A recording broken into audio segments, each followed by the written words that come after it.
Hey, we're back. Second series of videos that we're gonna make about how to make a track, or should I say a track in the way I work. And it's been a while. It's been a month since I still started working on the tracks. And you're probably wondering why we waited so long. I mean, there's like technical things, but one of the the things that people don't know about making music is, in my case, when I start a song, I don't usually work on it right away. I let it simmer, or I let it age in a wooden barrel, like an oak barrel, so it tastes more like oaky. But jokes apart, the more I leave a track on its own for a little while, the more I know if it's working or not working. And this means that I usually start a bunch of projects and I let them rest for weeks, months, and eventually I open them and listen to them again. And the goal is to open this project and feel like I don't know what I've done, like I'm completely disengaged from this. And opening this today, I kind of feel like that. So I worked a little bit on it, and I will explain what I've done. You'll see that maybe I will not use anything that I've done, but I might use bits and parts of it. And this process keeps going like that for a little while, and eventually I will just lock on the loop that I like, and that will be the heart and soul of my song. And I will be working on this to make a full track. So the thing is, for a producer that's been making music for 20 years or 10 years or 5 years, you become extremely picky of what you're gonna work with. I mean, in my case, I've worked on many songs, and I hate repeating myself, and I want to do something else. And sometimes it takes time to find that thing that you want to do next, and it's not in one day that I'm gonna be doing that. So enough talking. I'm gonna be working now. Here I am in front of the project. I opened it a little bit and looked at it. There's things that I like, there's things I don't like, but let's give it a quick run.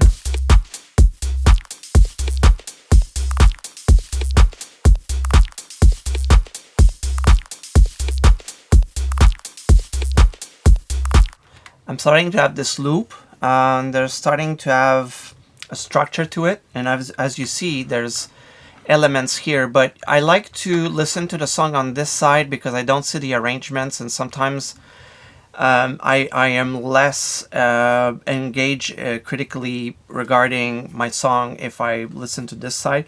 So usually I will start with this and swap it. As you see, there's a few elements that I added. There's the operator, the bass line here, there's the drum rack. The bass line is too simplistic for me, and I remember there was something here that I really like, which is kind of a sequence of the bass going down. So that's more like it for me. I think this will be cool. It's already more exciting than just a simple note. That is because there's an upper note here. I'm going to try to extend it to 2 to see.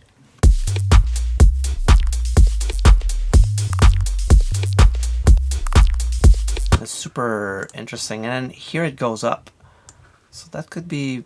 I'm going to just mute these two.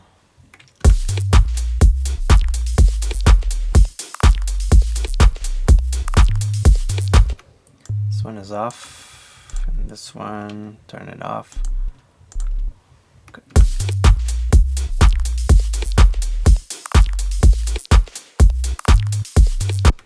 So I think we got the foundation of the song, because I'm really into this, and I'm not gonna waste any time. I'm just gonna jump and take this and bring it all the way till the end of the track. No time to waste. That's like my motto whenever I want to find the heart of the track. If I like it, just no hesitation, just do it. This is super interesting noise, kind of chirping crickets. So if I like these sound alone, and what I'm gonna do is I'm just gonna copy this clip, drop it here, and this one I will resize it to just this, and I'm gonna make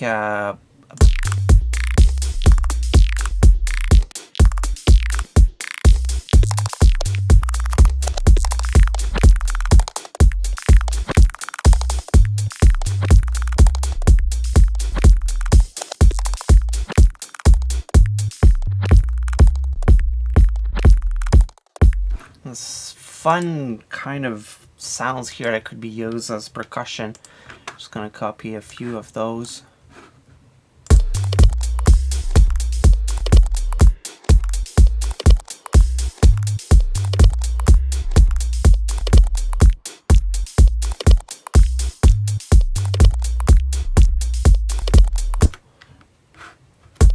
Let's try this one.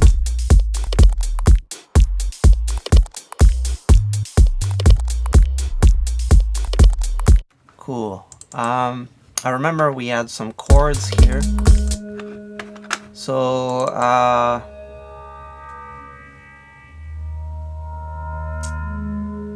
that's not bad. I'm not sure if I like it so much, but it could be interesting.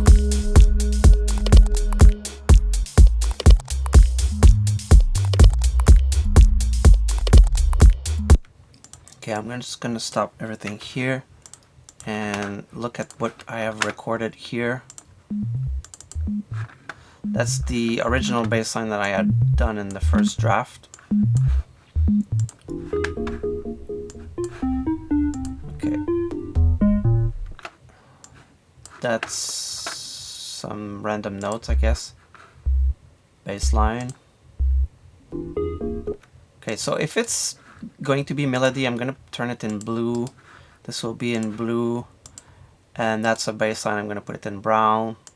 These color codes are codes that I use when I work with clients or on my own stuff, and when I have like a bunch of sounds like this, it's gonna be useful to know exactly what I have.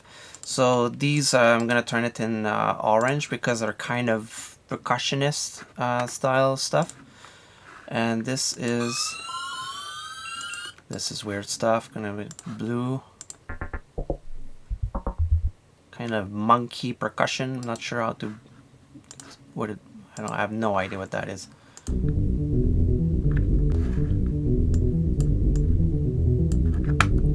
Oh, it's pitched down, so I'm gonna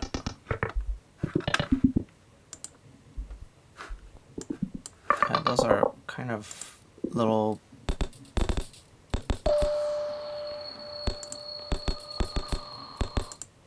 huh.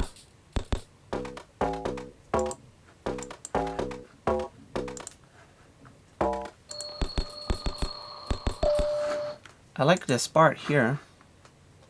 Just gonna grab all that, loop it, take this, copy it, bring it here, turn it in blue, be material to do something.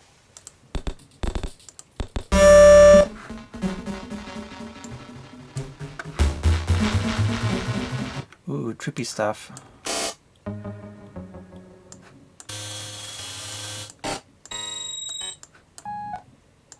My God.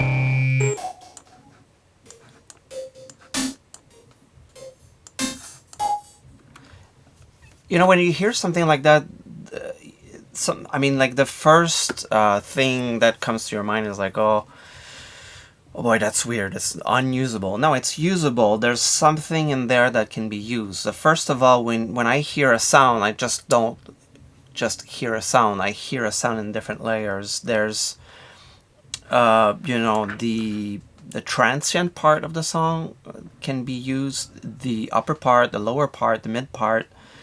So if I put, for instance, a filter on this, and I just drop it here, and I isolate the lowest part. Just gonna turn it up a little bit because it's really low.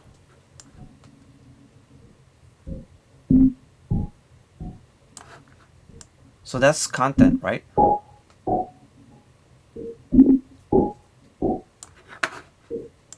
Now we can play with this.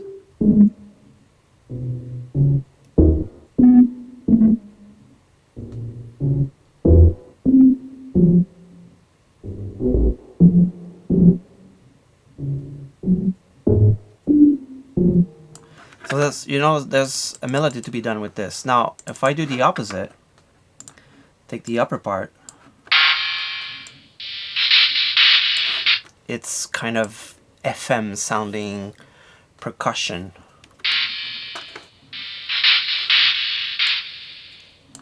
And if I want the transient only, then I'm gonna come here and take this and drop this to, let's say, 40%.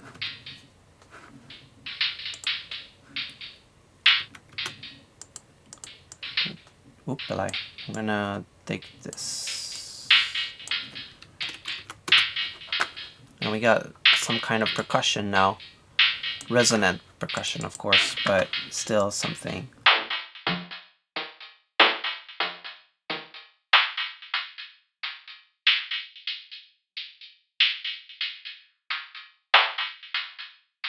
There's something to be done with this.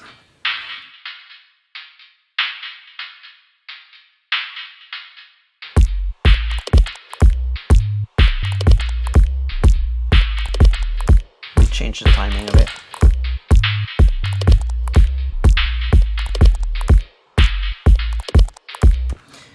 And I can just chop it and realign it on the grid depending of where I want these notes to fall exactly.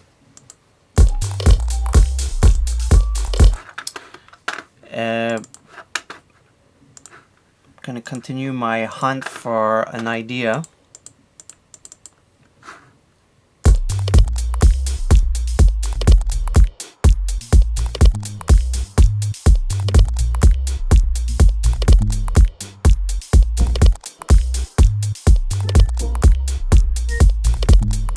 I haven't found what I want right now.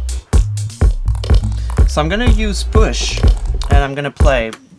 It's one thing to use random things like we saw in the first videos where I would use randomly generated sequences to get something out of my routine of what I would do, but eventually once I found the foundation of my song, which is this bass line here, I can probably pitch this up and get a synth going with this. That could be really cool, but it's fun sometimes to go hands-on and see what comes out of this. So for instance, I'm gonna use the power synth. I'm just gonna check what I have, make sure that I get some sound.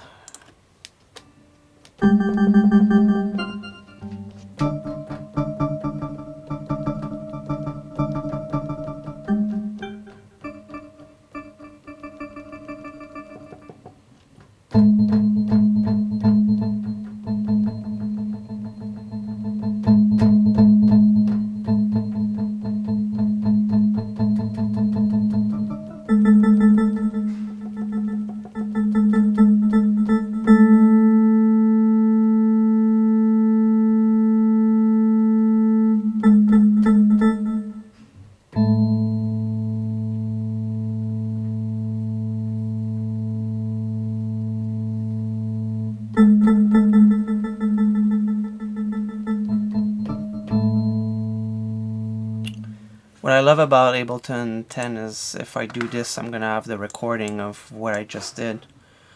So this is the MIDI of what I just played. It's surprising to see that it's pretty much on time, but I think it's made so it's quantized, so that's probably the reason why. Whenever I have a sound that I'm gonna pick up on a synth, if I start playing with it, I'm going to try to see what kind of melody I can do with that and let the inspiration guide me. And to do that, I usually prefer not having anything playing in the background, and I'll just explore to see where that leads to.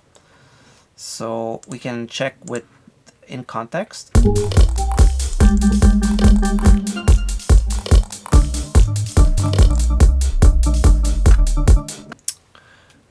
Okay, strangely, Live just changed my BPM to 143. A bit too fast for me.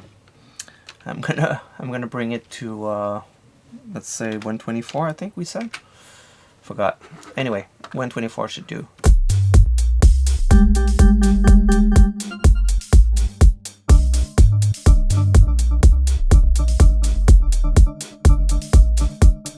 Probably thought that I was playing at 143 based on the way I was playing those notes on the push. But I mean, it doesn't change anything. So this is giving me a brand new scope of idea. Just improvising. I could have done that right from the beginning, but I thought it would be important that you see how I generate sequences in random. We still got good ideas and might be useful at some point. I really like this bass line I want to keep. I want to duplicate this and use pitch. I could use a transpose here, but I'm not going to use that. I'm just going to go into MIDI effects and get pitch and pitch it up. And this is going to be, I'm just going to take a synth, something very simple. Let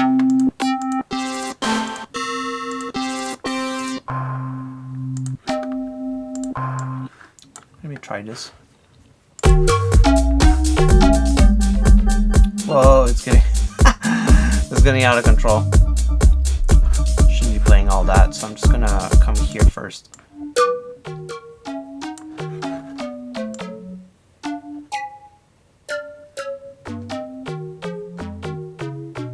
Okay, that's better.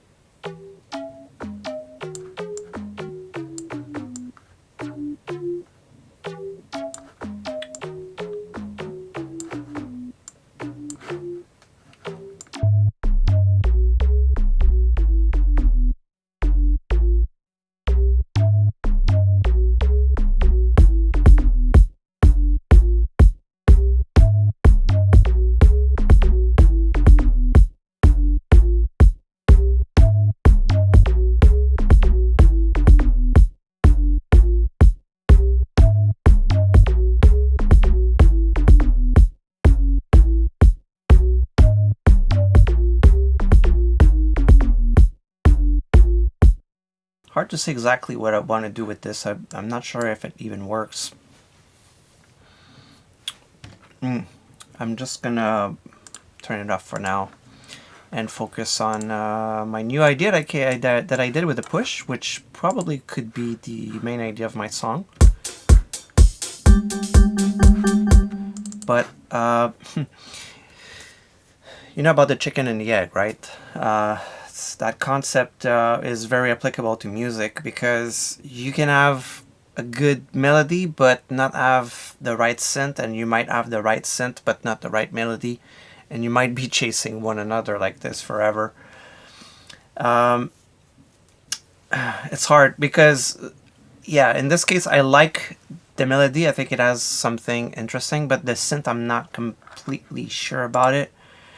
So I might have to either play with the preset that was started here and tweak it until I find something that I'm happy with, or completely just change the preset to see what else. And just to speed up the process, we are going to get another preset just to see. So this one is Lost, and I'm gonna start.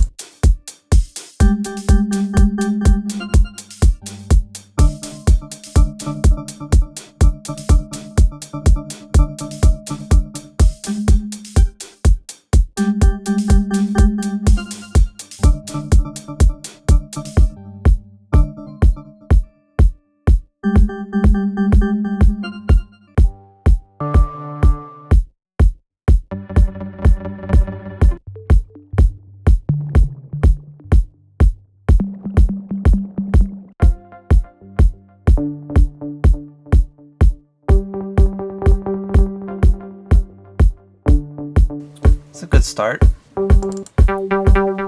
No.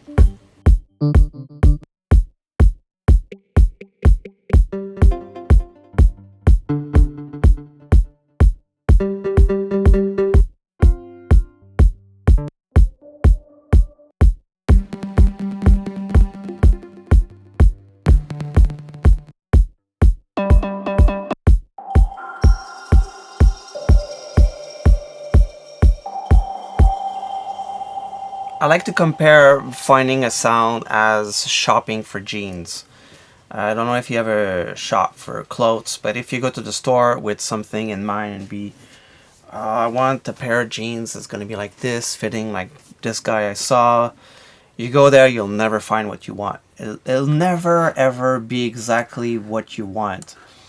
And I find that for sound, it's kind of the same thing in a way that the more you want something, I feel like you'll never find it, or it'll never be exactly what you have in mind. And there's like this let go part of making music that is essential in searching the sound. So you will try to find something that, just like a pair of jeans, you try it and it's a yes, you know, it's a yes right away.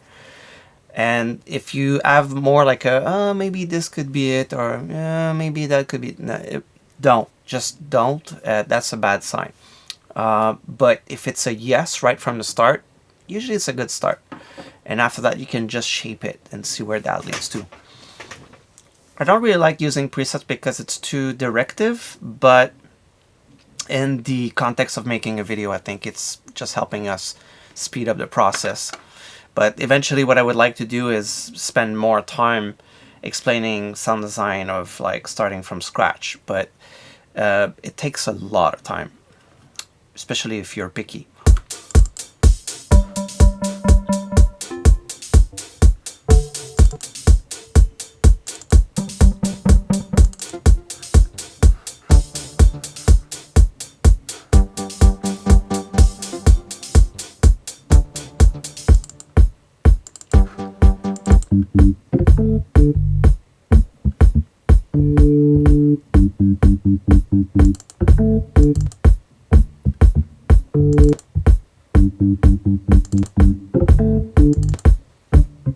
Such bizarre stuff.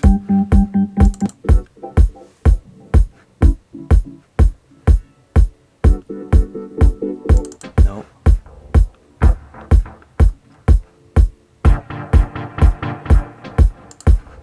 Might have to change synth completely.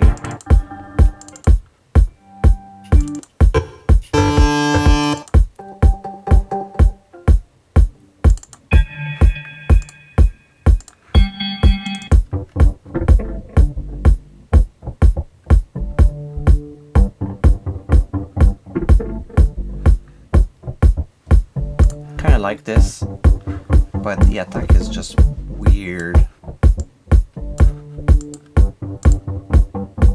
Aha.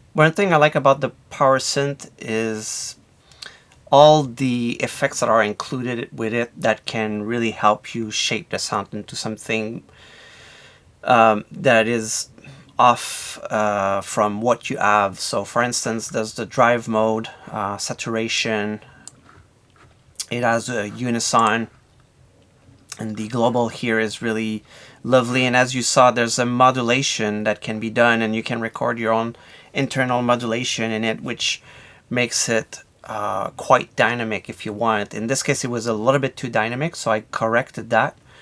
And now we have something that is a bit more understandable in terms of idea. At the beginning, it was kind of chaotic and weird. and the delay here will help make it, there was a bit too much delay, so let's see.